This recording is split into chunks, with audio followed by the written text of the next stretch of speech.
Let's bring up to speed on one of the day's other developing stories, the Middle East. Israel carrying out new strikes in Gaza and across Lebanon. Let's discuss it further with our defence and security analyst, Professor Michael Clarke. Michael, talk to us in particular about what the IDF is doing, both in Gaza City and also in Lebanon. The Lebanese situation has been rumbling on for several weeks now. We've not talked about Gaza for a while. No, the Israelis had a targeted strike in south of Gaza City overnight, and they killed Mohammed Odeh, who is the designated military head of Hamas, and he took over from al-Hadid only 11 days ago. These people know when they take on these roles, and he was a previous intelligence director, so he becomes military leader, which is very prominent. And they know that they're going to be targeted, and they know that their days are probably numbered and they're not likely to die peacefully in their beds.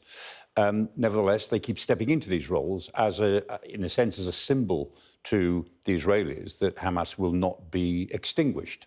So that's where we are.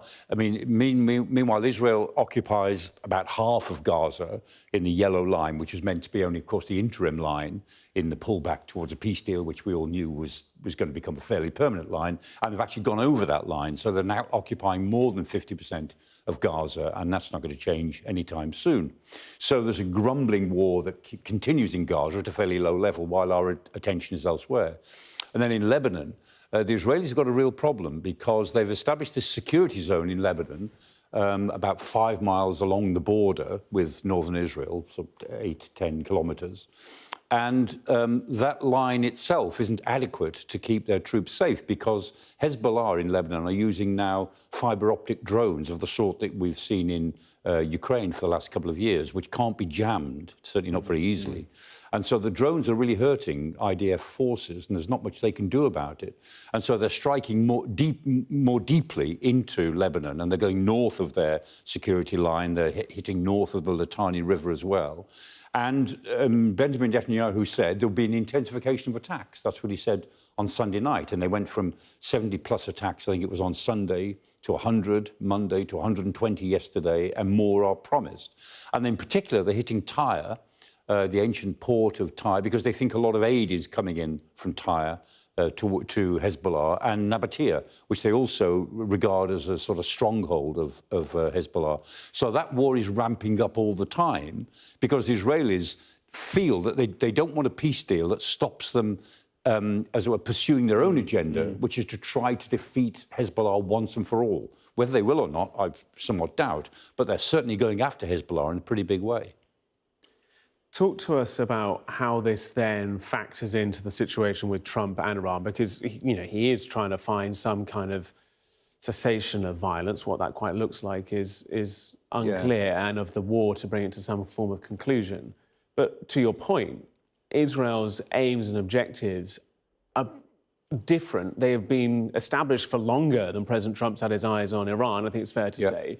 And it's a real sign of the government of Benjamin Netanyahu or of another government really changing tack on that, surely. No, and that's the point. Hezbollah's war with Israel goes back to 1982, when the Israelis moved in on Lebanon, and they were there for 18 years, from 1982 to 2000, when they withdrew. And Hezbollah was created by that 1982 intervention. And Hezbollah has always been devoted to the destruction of the state of Israel and pretty well genocide against the Jews. We shouldn't forget that. But Hezbollah are a deeply entrenched organisation. They take their orders from Iran. They're sponsored by Iran in more or less every conceivable way. And Nasrallah, who was the assassinated head of Hezbollah until whatever it was, 18 months ago, was probably the most respected leader in the Middle East of the anti-Israeli coalition. So Hezbollah are really important. The Israelis have always wanted to try to destroy them, and they've never managed it. Now, this is a real spoiler for President Trump's intentions, because the Iranians have always said that any deal over the war in Iran and over the Strait of Hormuz is predicated upon a ceasefire in Lebanon.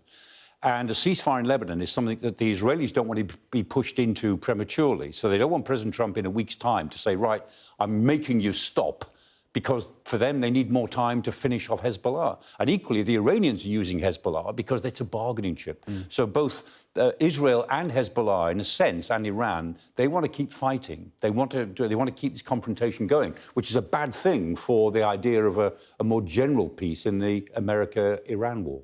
Michael, fascinating stuff. Appreciate it. Thank you.